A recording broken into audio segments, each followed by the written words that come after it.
All right, hello once again. We are here at Everfree Northwest for the Equestrian Choir and Everfree Radio, and I am Tech Rat along with Joe Stevens. And we are here right now with a very special guest, ladies and gentlemen, Mr. William Anderson.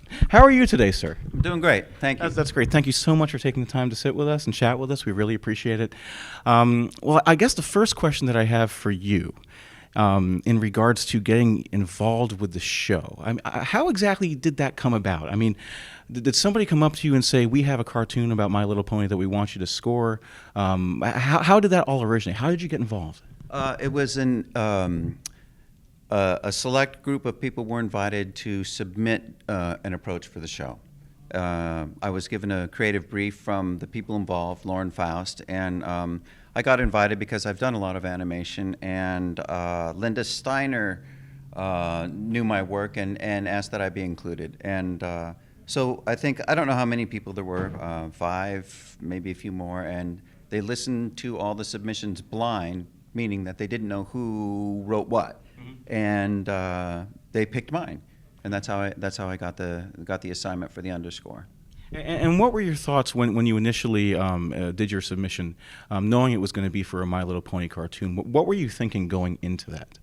Well, I approach everything the same way. I like getting the Bible, looking at the characters, reading a few of the scripts, talking to the creative people about what their vision is for the role of the music, and then I try to sit down and do something I think works and that I can stand behind and feel proud of. And in this case, it did end up being, the score actually ended up being a lot different than what my test piece was. For the test piece, I kind of did, it was a lot more psychedelic folk. There were mellotron flutes and guitar, and it had kind of a folky, psychedelic, retro vibe. And as you know, the score has turned into more of a traditional orchestral cinematic. And so you score. wrote that folksy one just on the Bible, then you didn't have any animation to go off of. No, I had a minute test piece. You had a minute test? Yeah. Would you be able to share what the pilot, was that part of the pilot that you wrote some? Let me think. Well, I'm sure it was stuff that came back from what they had for show 1. Can't remember what exactly was in it. The Nightmare Moon episode? Yeah, oh no, I remember show 1. I'm trying to remember what that original test piece was. I don't know what they cobbled it together from. Right. But everybody that submitted got the same deck. We all had the same deck of cards. Here's your creative brief. Here's the 1-minute piece. Get us what you think in a couple of weeks, and we'll let you know. And so one of the things I think that everyone really appreciates is the amazing work and the contribution that every aspect of the show, from the score to the VAs to the writing. Was it apparent at the beginning when you were starting that it would explode to this, or has it just been absolutely shocking to see this? Obviously, you do your absolute best at this, but what has your reaction been to people just being huge fans of the show? It is absolutely shocking, and I wasn't ready for it all. And I actually didn't even know about it till season 2. Everybody would, tell me, hey, the show's really getting traction, or like, Will, you've got a lot of fans out there, and I'm busy. I'm a working fool. I do a show a week, and it's a 50-hour week, and I don't have time to fiddle about going to see if people are liking it or not. I need to get it done for the network, get it on air, make sure that I think what I'm doing is really good, and really, I was clueless about it until about the 2nd season. And actually, the thing that happened that made me know about it is I Googled myself, and somebody had done a portrait of me as a My Little Pony character. And it was so cool. I put it on my webpage, and I went to go thank him, and I couldn't thank him without joining DeviantArt because I couldn't thank him. So I just joined. I thought nothing, I joined, okay, whatever. And I said, hey, man, thanks. That is the coolest thing anything has ever done for me, and I love it, and I hope it's okay with you. I put it on my webpage.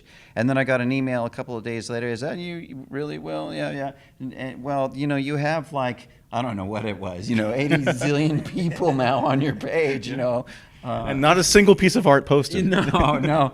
So that's when I really first kind of went to, And once you found out about this incredible fandom that is so far removed from the original target demographic of the show, did that have any sort of impact to how you approached your work from that point forward? Well, it doesn't affect the creative of what I write, but it does affect that I set a pretty high bar for myself, scoring these things as little films every week.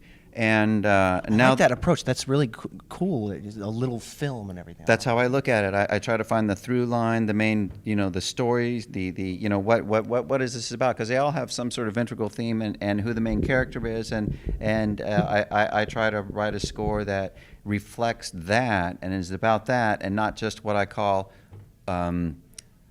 JBO, just a bunch of cues. I hate just a bunch of cues. I want continuity. Yeah, we could just play the theme song over and over again in the background if you wanted to, but no, we're not. We're going to take it another level, I think. So in respect of the fandom, there's people that appreciate the scores and they post them, and so what it does to me is it just like, oh shit, I have to do. Oh darn, I have to do this again. We'll A edit that. little It's bit okay. too late to take that back, but We'll this is put a not yay going in live there. yet, so we can bleep that out later. Don't worry. But you know what I mean? So, I mean, every week I know that a lot of people are going to be looking at the score and dissecting it and talking about it. And so I really try to keep the quality up. Yeah, Right. So it seems like you really put a lot of effort into wanting to make every episode special and unique. And I'm just curious, what kind of environment do you work in when you sit down to think about how you're going to score an episode? Like what kind of environment inspires you? Where do you get your inspiration from when you're writing these scores? Deadlines. I Do think it now, that's and it's everybody's great. inspiration, no matter what you do, is deadlines. Without a deadline, I'd fiddle around with it for the rest of my life. So you don't have like a beautiful landscape out your window that you stare at and go, oh, now I have some ideas. Nothing like that? I have the coolest studio on earth. I love my cave. It is such a wonderful atmospheric place to write. But I use a lot of technology and everything has to be exactly right. And I have all the toys and I know how to use them and I love them. And that's where I do my thing. So walk us through that process. I think everyone's fascinated by, obviously you have the animation there to see it and you're scoring it. So walk us through, when you see Pinkie Pie bouncing around, what kind of thing, how do you think, I actually, need to add that's a music to question that? first, is that do you have the animation when you're working Right. on the score? Absolutely. Here's where the scoring begins. Technically I'm in what they call post.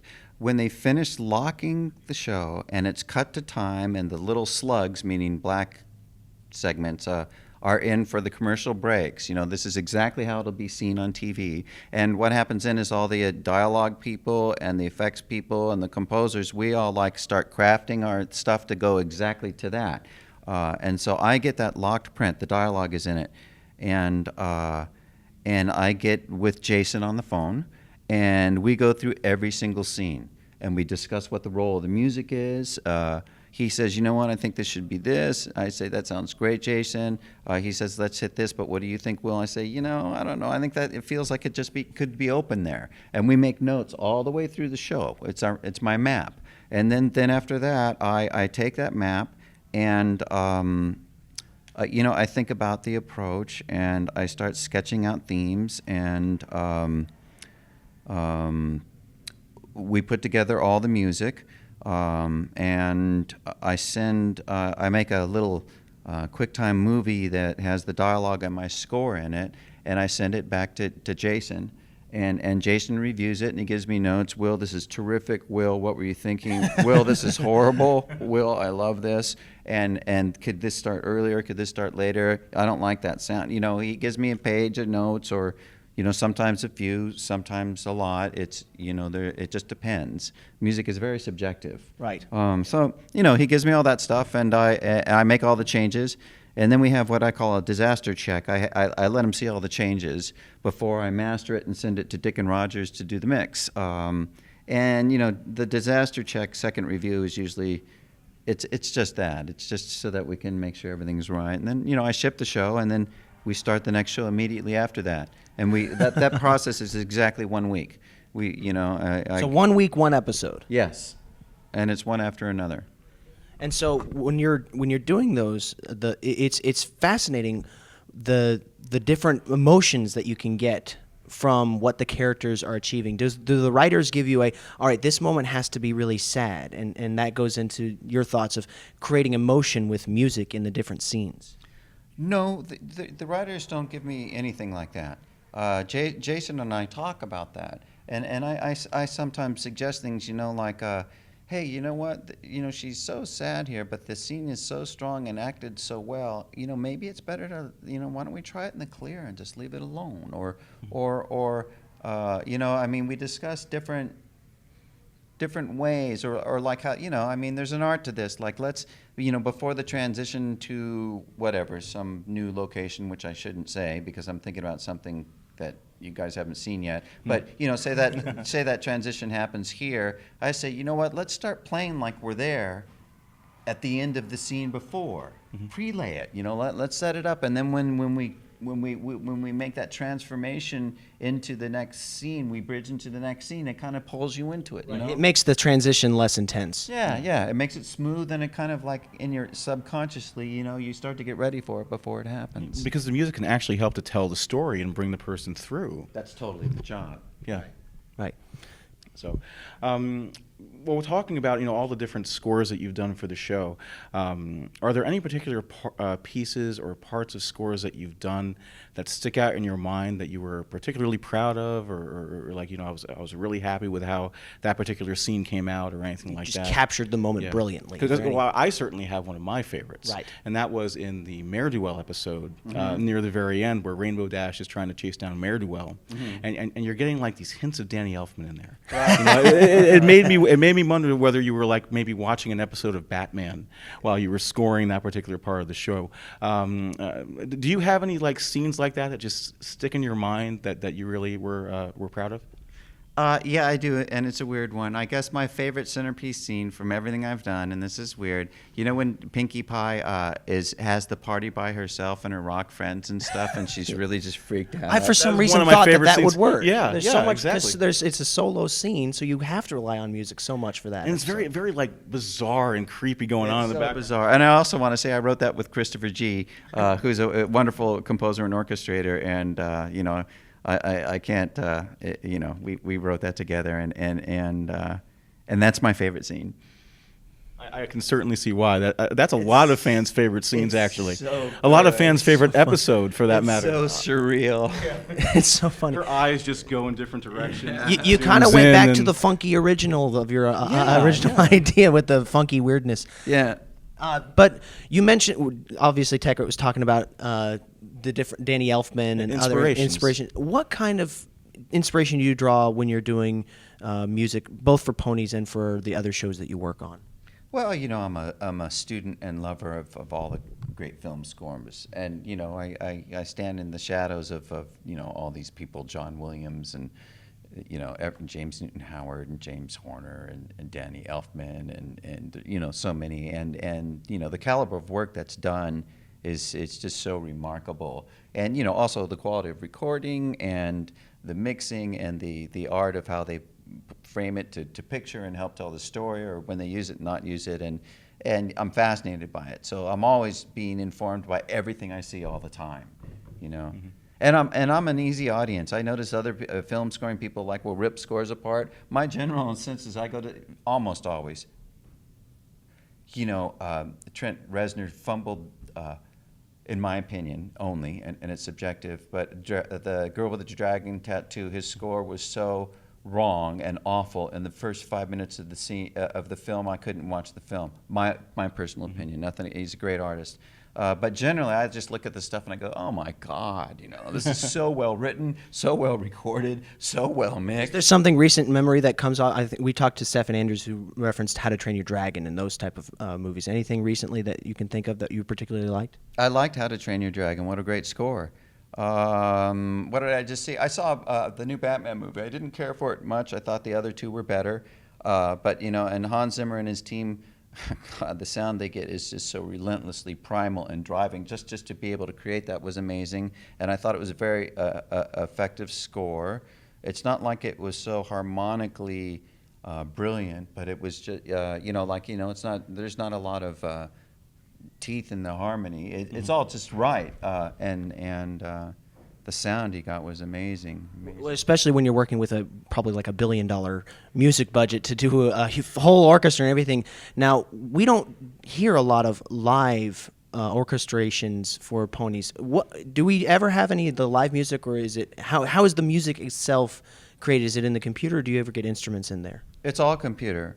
And it's all really good sample libraries of orchestral players playing. And it's the same stuff that Danny Elfman and everybody uses. I mean, you've got your East-West Sounds a symphonic orchestra library, you've got the Vienna, you've got the LA scoring strings, you've got the Wallander stuff, you've got the Chris Hine horns, you've got,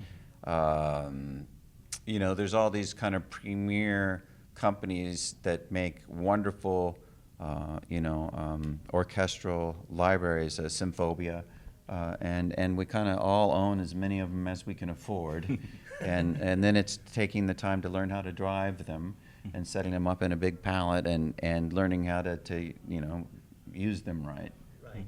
And the fascinating thing about the Fandom, what we've seen, there's a lot of fan-made music. Have you had a chance to sample any of the fan-made music? Well, you were at Pony Stock last night, I believe. Yeah, no, correct. I went in. Yeah, yeah. And what was your experience like that? And then, I mean, not just the not just the music, but the environment as well. I'm just curious. It was so much fun, and it was really, you know, I was really. You were jumping up and down with everybody. Yeah, I was. You were waving your hands like you just didn't care. I don't care. I'm glad I shut everything off and came up here, you know? It was fun. The thing that really got me is when I said, "Hi, I'm Will Anderson," and the place just like, I felt like I was in the Beatles or something. You are a celebrity in this fandom, whether you want to be or not. I really, you know, I know that you know that I have followers and stuff, but you know, I mean, that was really, I did not expect that, you know. It was wow, you know. Right. And so we had Mike the Microphone, we had the other ones. But do you see a lot of the orchestral versions? There's a lot of pop music and a lot of vocalized music that goes along. Have you had a chance to sample any of the orchestrated, the symphonic versions of Pony fan-made music? Sure, but not a lot. You know, I'm a working fool, and I have a long week, and occasionally I go out there and listen to some stuff, and you know, some of it's good, some of it's marginal, all of it. But even if it's marginal, I mean, these are people trying. You have to learn how to do what you do somewhere, right. Mm-hmm. And then there's some stuff that's just remarkable. You know, you know, like, hey man, stop. Yeah. You know, stop doing that. You know. Yeah. well, I mean, everybody, like you said, has to start somewhere. Where did you start? Like when you first got into this whole business, what were your beginnings? I will abbreviate the story. I gave up on my music career. I was in a band, and I never was a star, and so I was getting a little old to play star, and so I got a job in public relations and advertising, and I managed pro audio accounts because I knew a lot about, you know, the tape recorders, and I managed Tascam, and the creative director needed some music for a Yamaha all-terrain vehicle ad, and I said, hey, I'll do it for free. They didn't have budget, and all the creative people in the agency snickered because, I mean, you know, in advertising, the creatives are on one side and the executives, or suits they're called, are on the other, and there the two shall meet. And when they heard a suit had offered to do a suit, the music, they were just like, eh. But the creative director loved it and approved it. And the guy who produced it went over to Ogilvy and Mather and did another spot. Hey, Will, do you want to do this? And I said, yeah, sure, I'll do it. So I wrote the music again, and I sent it to him, and he called me back and he said, Will, it's great. They approved it. Send me a bill for $8. And so I sent him a bill for $800, and he called me and he goes, Will, it's $8,000. And this is something that took me 4 hours to write. Wow. So there you go, fans. Whatever you're doing, if you can be creative, you can be successful. I think that's a good story of how, if you weren't a musician, but you said you wanted to do music, and so you went and you made that happen, and now you do music for a living. Well, there's a post thing on that. Okay. Just let me didn't jump the gun on that. Okay. You know, when I went to advertising, I quit my music career. Mm-hmm. I was like in my late 20s, and I was going, you know what? I'm not a star. I better go get a regular job. It's time to stop playing, you know, like I can do this for a living. I need to be responsible. So it was when I gave up on my dreams of having a career in music that they fell into my lap. So there's something there, too. Yeah. So we almost didn't have you sitting here today. Well, you know, it just happened. That's how it happened. It was weird. I gave up and won. Wow. Sometimes I think the message there is that, you know, I don't know. Well, it can be very inspiring because, you know, you never know where your life is going to lead you. And even if you think you're going to have to give up on a dream at some point, it may come back into play at some point again in the future. You just never know. Yeah, it's like the guy who chases the butterfly, wants that butterfly so badly, and he's running around chasing it, and it's banging, and he's falling, and scraping his knees and hitting the trees, and then he sits down and goes, "Oh man!" And then the butterfly just comes and lights on his shoulder. You know, I mean, Yeah, you don't yeah. have to fight. That's The an awesome entire time metaphor. you narrated that, I'm thinking in the back of my mind, Will Anderson writing composition to this little animatronic or animated scene where a guy's chasing a butterfly. I'm doing it. You're doing it right now. What does it sound like? Well, the character is called Stickman, and it's kind of the same story I just told you about, and I've written a bunch of them, and the people on, well, DeviantArt people said, draw something, and I said, I can't draw a Stickman, so I drew a Stickman, and it became popular. So is this sort of like a side project that It is. Yeah, oh wow. It okay. is. I have a really good animator, Will Kuna, working with me, and he's doing sketches and working on the animation. And the first one we're doing is Stickman and the Butterfly. Stickman and the butterfly. Wow. And when can we hear that? And when can we expect that? Well, okay, we're done with the storyboard. We're done with the character design and sketches, and we're working on. He's doing the animation now. He works at Titmouse, and so he's busy. And you know, I'm busy, but you know, we're in the final third of the project. You know, it'll be like a minute and a half long, something like that. TMS, that's the company that makes a lot of Adult Swim projects, Yes, right? exactly, exactly. He's a skilled guy. He worked on Curious George, and he loves the project too. And we both are taking it like, you know, we're doing this because just for the love of doing it without any, you know, we don't care if it sells, and, you know, we're not like, okay, let's go pitch it to blow up, you know, we're just, you know, he loves the story, and I love writing and doing weird stuff, and we decided, let's make some weird stuff. Some weird stuff. Speaking of weird stuff. Oh, weird stuff. We're going that direction. How about that for a segue? You posted something recently on your DeviantArt account, which just made the fandom totally explode.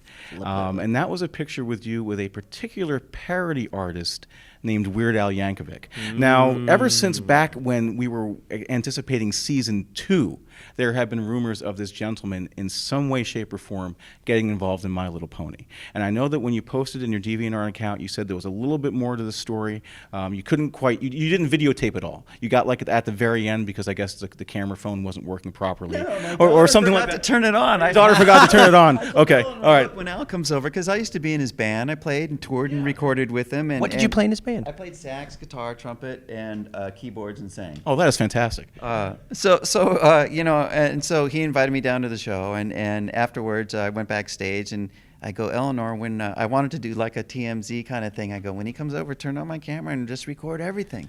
And so I'm talking to him for a long time, and I turn around, and we're starting to talk about My Little Pony, and my daughter's just sitting there, you know, with the camera, you know, with my iPhone, just like, texting or something. looking clueless. How can you squander this opportunity? What were you doing? I was so disappointed and mad at her, and I tried, you know, she's only 13, and I just like, let it go, Will, let it go, Will, let it go, Will. And then I go, Eleanor, turn it on. And so she turned it on, and then afterwards I go, thanks. And she goes, yeah, but Dad, I'm sorry, I turned it off when you hugged Al. You know, I mean, she gets to the point where like 2 seconds of me talking to him about My Little Pony, and then just shuts it off. I mean, that's why the clip is so short.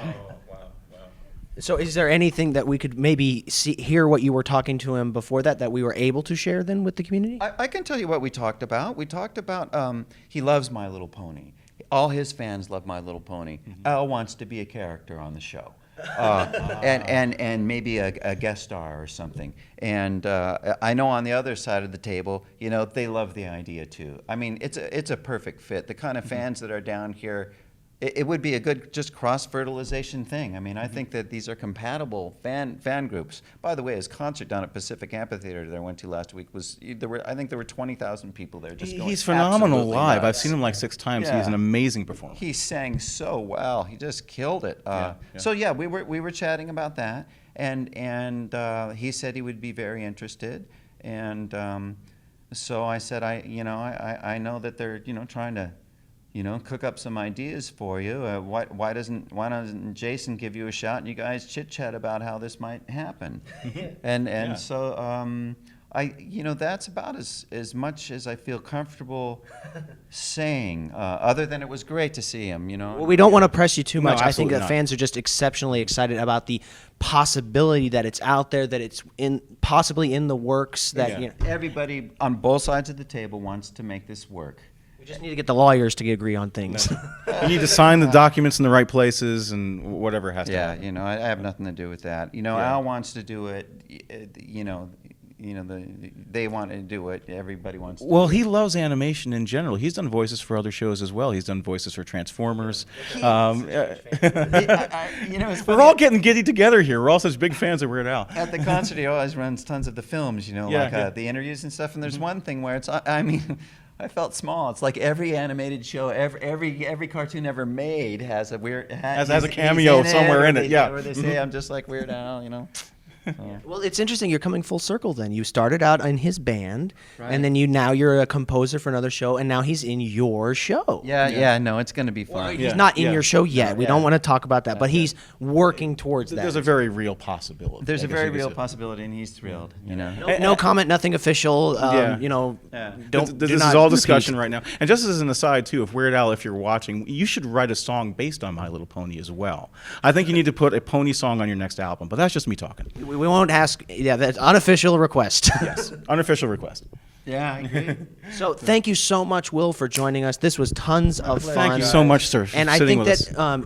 one of the things that we always looked at is there anything you want to say to the fans in the community who you have an opportunity here to look them directly and say anything to the fans? I do. I want to just say you guys are 20% more awesome, and I really appreciate your your opinions and your support of the show, and that you're a fan of the music. And I will every single episode deliver the best that I can to you guys. Well, that's all we'd expect. We love it so far, and just keep up the good work. Keep up the awesome work. And if I fail on, cut me some slack. I got a tough schedule, I think we're going to love you no matter what, and we're all looking forward to season 3, and we're all looking forward to see how much your score adds to everything we're going to see in the new season. So, Will, again, thank you very much for chatting with us My today. pleasure, guys. So once again, I'm Joe Stevens, And I'm Tech Rat. and we're the Equestrian Choir for Everfree Radio at Everfree Northwest. Stay tuned.